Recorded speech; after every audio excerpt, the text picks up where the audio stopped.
livro de Mateus, capítulo 8, versos 1. Mateus, capítulo 8, versos 1 diz assim: E descendo ele do monte, seguiu uma grande multidão. E eis que veio um leproso e o adorou, dizendo: Senhor, se quiseres, pode tornar-me limpo? E Jesus, estendendo a mão, tocou, dizendo: Quero ser limpo. E logo ficou purificado da sua lepra. Disse então Jesus: Olha, não digas a ninguém, mas vai, mostra-te ao sacerdote e apresenta a oferta que Moisés determinou para lhe servir de testemunho. Amém? Feche os seus olhos, põe a mão no teu coração e faça uma oração. Pai, em nome de Jesus, nós te pedimos nessa noite que o Senhor fale conosco, que através desta palavra o Senhor nos ministre aos nossos corações, que o Senhor nos traga entendimento, revelação da tua palavra, para que nós possamos, meu Deus, voltar para os nossos lares, com a alma fortalecida, com o espírito restaurado. Que assim, meu Deus, nessa noite o Senhor nos faça algo diferente, trazendo sobre nós, meu Deus, um manto novo, uma unção nova sobre a nossa vida. Que o Senhor nos dê um entendimento, Pai, para compreender a revelação da tua palavra. Assim nós te pedimos, para que o teu nome venha a ser glorificado e exaltado, pois só o Senhor é digno de toda honra e toda glória. Assim nós declaramos, não só hoje, mas para todo sempre.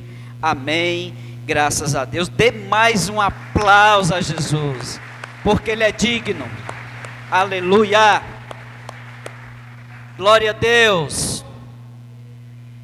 Jesus vai entrando numa cidade, ele estava acabando de descer de um monte da oração, e aí uma grande multidão o cerca, e no meio dessa multidão vem um homem leproso, e ele adorou dizendo: Se queres, pode me tornar limpo? Jesus disse: sim, eu quero lhe limpar. E aí Jesus toca nele, tocou nele e disse: seja limpo. E ele foi limpo, ele foi purificado da sua lepra. E aí Jesus dá um comando para ele. Eu digo: olha, não diz nada para ninguém, mas vai lá no sacerdote, leva a tua oferta e apresenta a ele. Por que Jesus fez isso? Porque Jesus pediu para ele se apresentar ao sacerdote? Porque como era a vida de um leproso, para a gente entender melhor. Um leproso, ele não podia viver na sociedade, ele era excluído. Dentro do costume judaico, dentro da lei judaica, não se podia conviver um leproso no meio da sociedade. O pastor, ele podia pelo menos ficar guardado dentro de casa? Não, ele tinha que abandonar a família e ficar do lado de fora da cidade, no lugar que ele não tivesse contato com pessoas. Ele perdia o contato, ele era excluído da sociedade. E a Bíblia diz que esse homem, ele estava coberto de lepra. Quando a gente vai ver, observar em Lucas e em Marcos, a gente vai perceber que o texto afirma de uma forma categórica que ele estava muito leproso. Ele estava num estágio muito avançado. Quem conhece aqui lepra? Faz assim, quem conhece? Pouca gente sabe o que é lepra. Nessa época, lepra, até hoje, é conhecido como Hanseníase, se não me falha, nome científico, né? Até hoje não tem cura. Tem tratamento, mas não tem cura. Então, a lepra, quando ela estava no estágio avançado, chegava a cair os pedaços da pele, de carne, porque eram feridas que não curavam. Então, caiu o pedaço da orelha, caiu o nariz, dependente do lugar que fosse localizado ali a ferida, ela destruía tudo. Então, era muito terrível, era o pior câncer que poderia existir na época. complicado que tinha que ficar em isolamento. Quem viveu aqui, quem pegou Covid, sabe o que é ficar em isolamento, né? Quem não sabia, aprendeu na pandemia, né? O que é ficar em isolamento, né? Eu lembro que quando eu peguei, eu tive que ficar isolado. Eu fiquei isolado. Quem se expôs foi minha esposa, se expôs e acabou sendo contaminada, né? Mas os meus filhos não ficaram perto de mim, eu fiquei isolado por 15 dias, engavetado dentro do quarto, né? E nem os cachorros queriam ficar perto de mim. Eu achava interessante que os cachorros não queriam ficar perto. Eu digo, meu Deus, nem os cachorros querem ficar perto de mim. Então é terrível o isolamento. Aí imagine o estado psicológico dessa pessoa, o estado emocional dela, não poder ter contato nem com a sua família por anos. Não era 15 dias, era por muito tempo. Então, uma pessoa como esse homem estava com a área sentimental totalmente arrasada. Fisicamente, espiritualmente e emocionalmente, ele estava destruído. Mas o que a gente pode perceber no texto é que o primeiro ponto aqui chama-se atitude. Diga atitude. Atitude de fé. A atitude que esse homem tomou foi uma atitude de fé. Ele decidiu, mesmo não podendo estar ali, ele decidiu, mesmo correndo o risco de ser apedrejado, de sofrer um dano, ele enfrenta, porque a atitude dele manifestada na fé, porque ele estava com uma esperança, e ele toma uma atitude. Às vezes a gente tem fé, mas não tem atitude. Como assim, pastor? Tiago diz que a fé sem obra, ela é morta. Me conte as suas obras que eu direi, ou vou identificar a sua fé.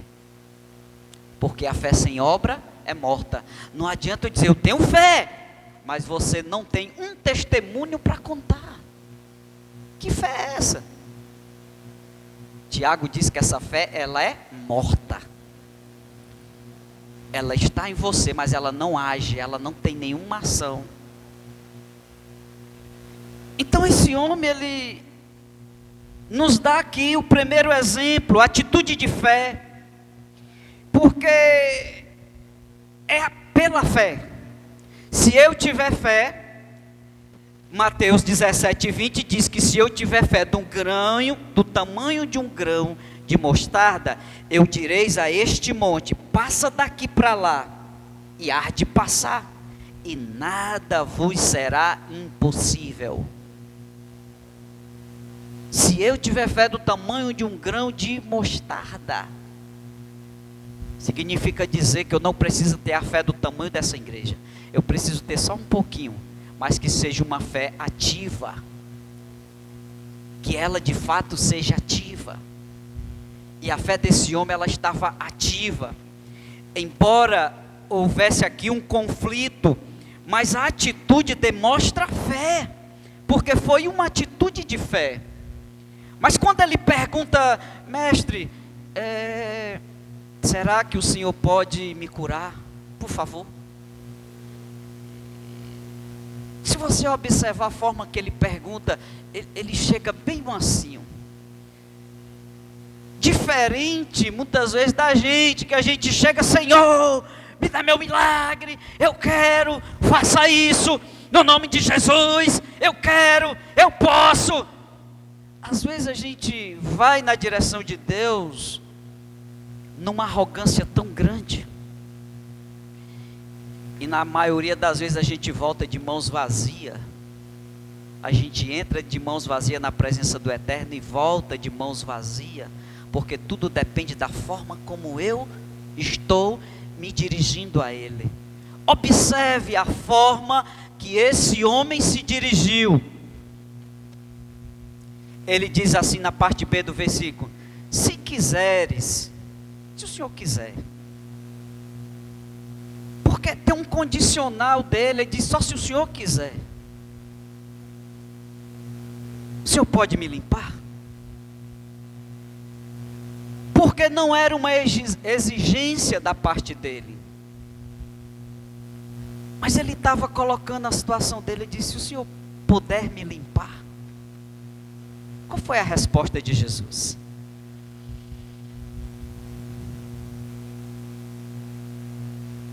Como é que está aí no seu texto?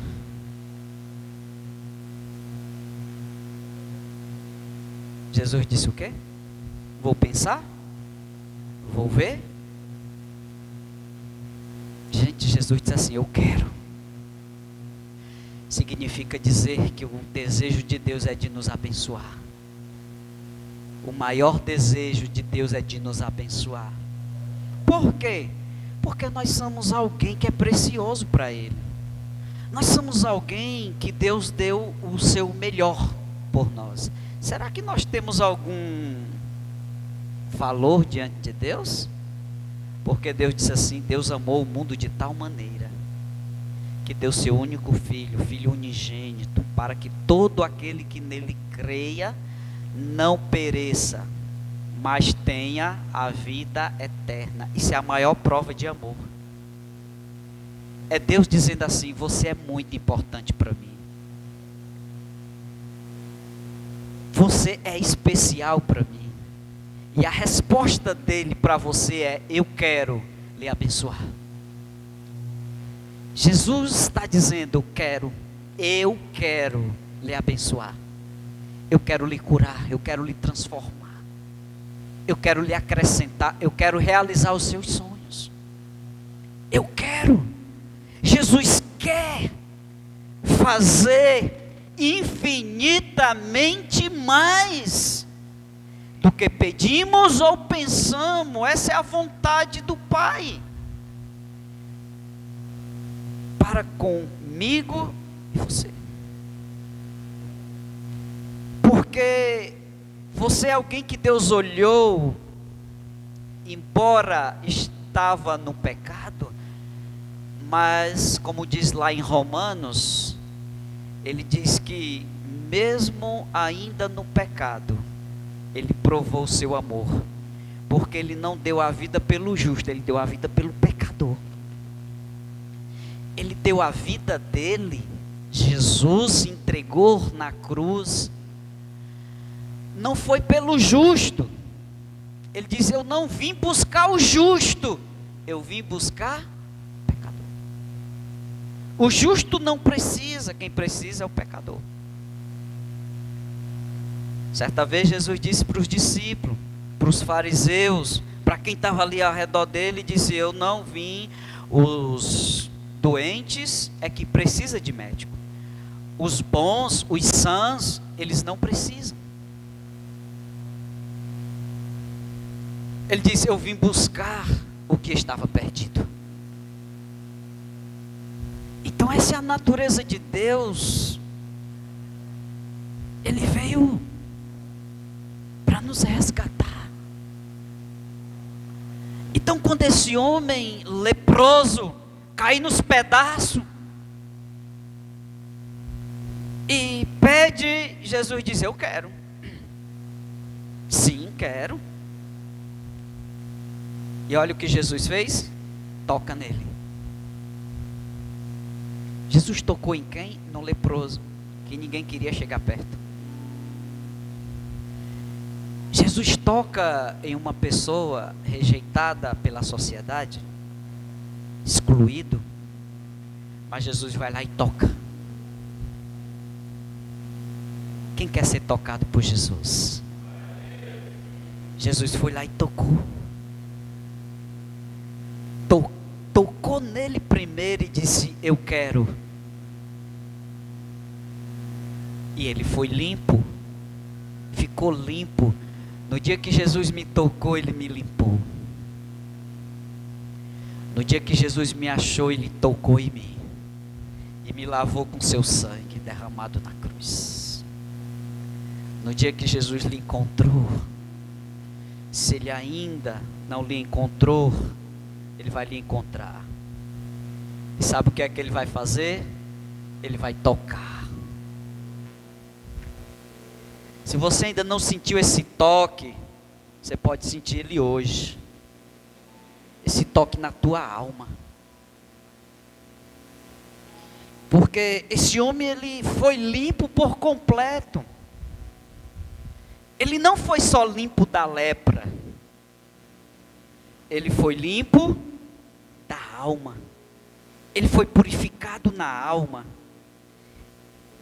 Ele foi achado diante de Deus. Tudo porque ele teve uma atitude. E que atitude? Atitude de fé. Segundo ponto que a gente destaca aqui é a humildade. Como a gente estava falando, a forma como ele se move, a forma como ele pede, a forma como ele toca. Eu estava vendo um vídeo da Catrine, eu estava vendo ela comendo peixe com farinha, na bacia amassada de alumínio, e eu digo, meu Deus, tem gente aí que deve estar escandalizado, porque a Catrine está comendo numa bacia, e ela postou nas redes sociais, comendo peixe, aí estava só a cabeça do peixe, a espinha, farinhazinha, farinha d'água, a baciazinha de alumínio toda amassada, de tanto jogar no chão. E eu digo, meu Deus, isso é simplicidade, porque tem gente que chega nesse nível aí, quer comer só no talher, não quer vir mais nem no lugar de origem. Tem que ter simplicidade, irmão. Simplicidade atrai a glória de Deus, mas a soberba nos distancia de Deus. No livro de Tiago 4:6, ele diz assim, mas ele nos dá cada vez mais graça. Por isso, diz, Deus resiste aos soberbos, mas dá graça aos humildes. O que é que acontece com o soberbo? Ele é resistido por Deus. Deus o resiste. Deus o rejeita. Então nós precisamos da humildade. Nós precisamos caminhar debaixo de um princípio de humildade. Porque essa é a vontade de Deus. Se Deus levar você naquele lugar que você tem desejado, naquele lugar, não tire o pé do chão. Mantenha seus pezinhos no chão. Seja humilde. Deixa Deus te conduzir pelo princípio de humildade.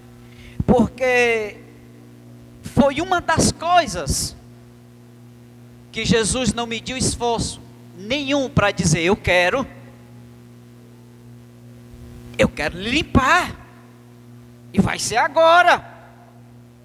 Você não vai sair daqui leproso mais não. Você vai sair daqui limpo. Por quê? Porque primeiro ele teve atitude de fé. Segundo, ele foi humilde. E terceiro, ele adorou. Ele se ajoelha.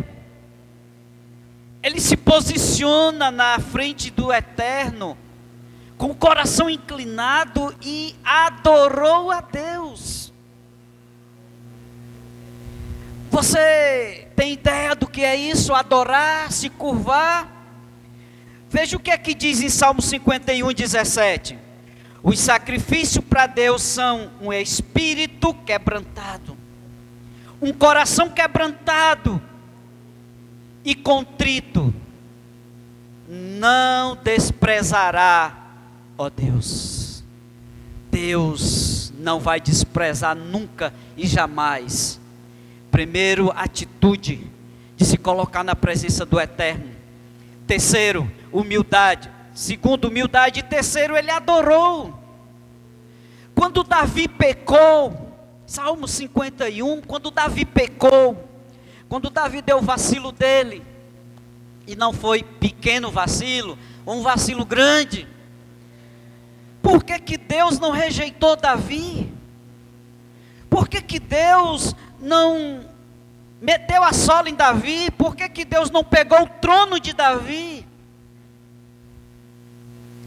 Mas Deus termina dizendo: Davi é um homem segundo o meu coração. Sabe por quê? Porque Davi soube ter humildade, e Davi adorou. Quando ele começa a adorar, se aquebrantar diante de Deus, ele diz: Senhor, não tira teu espírito de mim, não remove tudo que eu tenho de mais precioso na minha vida, é o teu espírito, não tira o teu espírito de mim. Deus se compadece de Davi, porque a atitude dele é de sinceridade. Ele confessa o pecado dele diante de Deus, ele abre o coração, ele se aquebranta diante de Deus, e Deus vem sobre a vida dele, e ele diz: Deus não resiste um coração quebrantado. Por isso que quando o leproso chega e adora, Jesus não tem outra alternativa a não ser dizer: eu quero também lhe limpar, eu quero limpar a tua vida, eu quero mudar, eu quero transformar todo o teu ser, do alto da cabeça à planta do pé. Eu não quero remover sua enfermidade, mas eu quero limpar o teu coração. Você quer ver a prova de que Deus limpou o coração desse homem? Talvez você não veja no texto de Mateus, como a gente leu, mas se você for para o livro de Marcos, capítulo 1, versos 45, Marcos está dizendo que esse homem, além dele ter ido lá apresentar o sacerdote, porque era o sacerdote que dizia: não estou vendo lepra, está curado, você pode voltar para a sociedade. Era o sacerdote que tinha que dar o aval. Mas em Marcos, capítulo 1, versos 45, a gente vê a atitude desse leproso. Olha o que ele fez. Mas tendo ele saído, começou a proclamar, gritar, dizer, falar, testemunhar muitas coisas, e a divulgar a notícia, a ponto de Jesus não poder entrar mais publicamente em nenhuma cidade. Por isso permanecia fora, em lugares desertos, e em toda parte vizinha ao encontro deles. Ou seja, Jesus ficava fora da cidade, porque depois desse dia, esse homem foi tão impactado. Ele não foi só curado da lepra.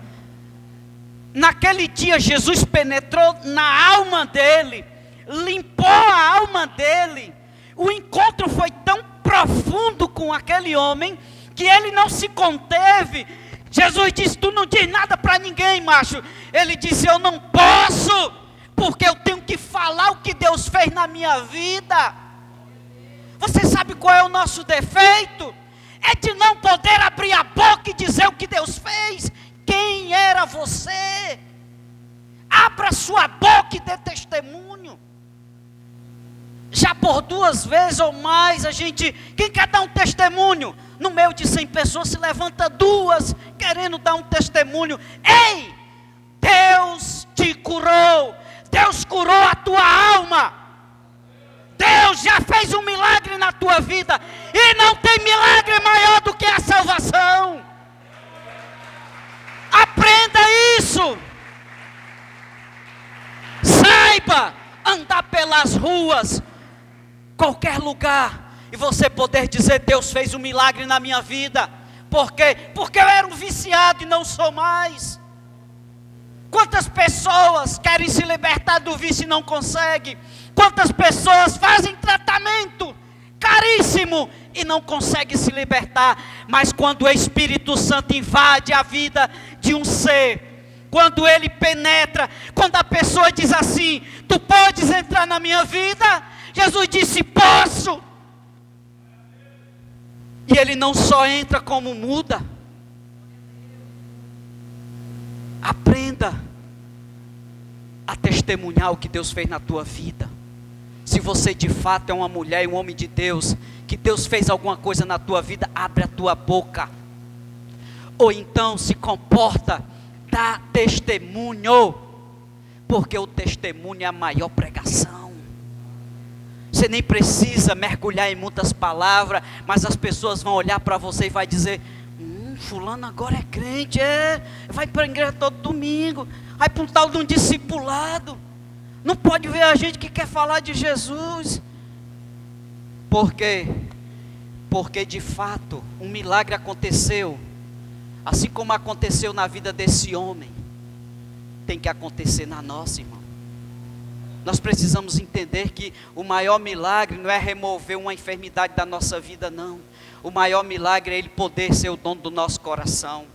É Ele poder dizer que Ele tem acesso ao nosso coração. E que nós somos modelagem dEle. Para Ele, por Ele, todas as coisas. Foi assim que terminou a história desse homem. Onde ele passava, Jesus purificou minha vida. Jesus limpou a minha alma. Foi Jesus que me curou. Foi Jesus que fez um milagre. Foi Ele que transformou minha vida. Foi Ele que me acrescentou. Foi Ele que me deu a porta que se abriu. Foi Ele. É assim que nós temos que nos comportar. Deus fez um milagre na sua vida. Seja uma testemunha dEle. Seja uma testemunha dEle. Se você tem vergonha de falar, não tem problema não. Deixa as pessoas olhar para a tua vida e poder dizer que você foi lavado e remido do sangue do Cordeiro.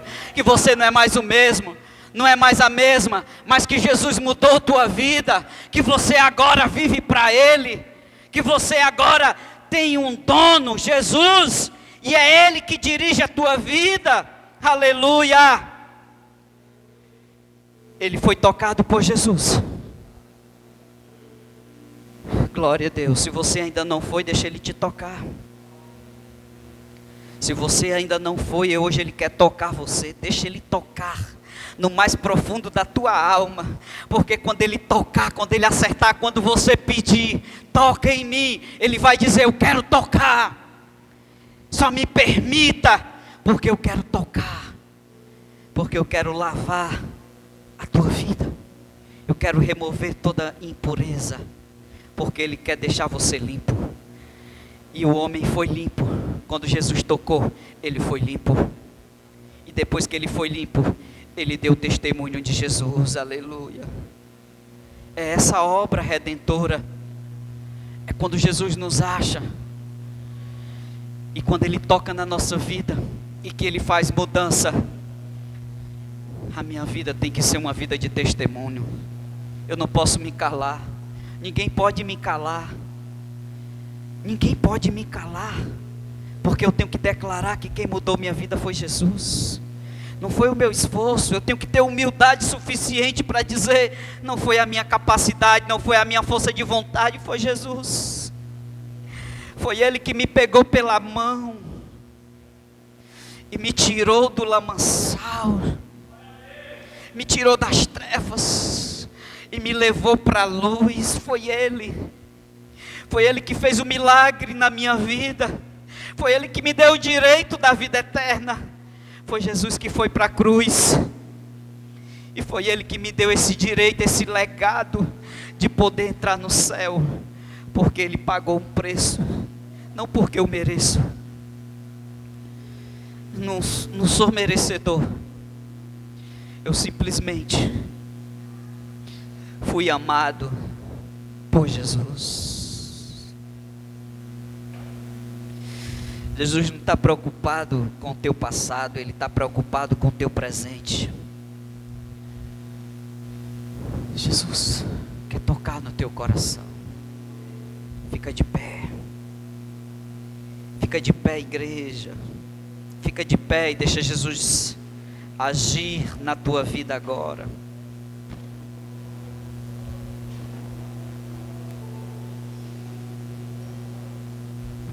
Deixa Jesus agir na tua vida. Deixa Ele fazer a obra. Deixa Ele penetrar. paralítico. Ou melhor, faça como o leproso. Ele perguntou: Jesus, tu pode? Jesus disse: posso. Talvez você esteja indagando alguma coisa dentro disso. Será que Jesus pode? Pode. Será que Jesus vai entrar na minha vida? Vai. Será que Ele me quer? Quer. Ele quer. Ele deseja. O desejo de Jesus expresso dentro desse contexto foi de que Ele queria exatamente o que aquele homem queria. Igreja, Jesus quer. Pastor quer, Jesus quer. Jesus quer fazer algo novo na tua vida. Você só precisa querer, porque Ele quer. Se você fizer essa pergunta a Ele, a resposta vai ser na tua direção: eu quero. Jesus quer. Jesus quer te tocar. Jesus nessa noite quer tocar você. Mas Ele não quer colocar a mão no teu ombro, Ele quer tocar no teu coração. Ele quer fazer alguma mudança que é necessária. Jesus quer tocar na tua alma. Ele quer remover a sujeira. Ele quer tirar. E Ele quer te colocar num lugar diferente. Ele quer remover toda doença da alma. Ele não quer curar só o físico. Ele não quer fazer só um milagre no físico. Hoje Deus está tomando a tua causa. Você que tem uma enfermidade, você que tem uma doença, eu quero dizer para você que quando você tomar essa ceia, os diáconos vão passar, vai lhe entregar, e quando nós consagrarmos,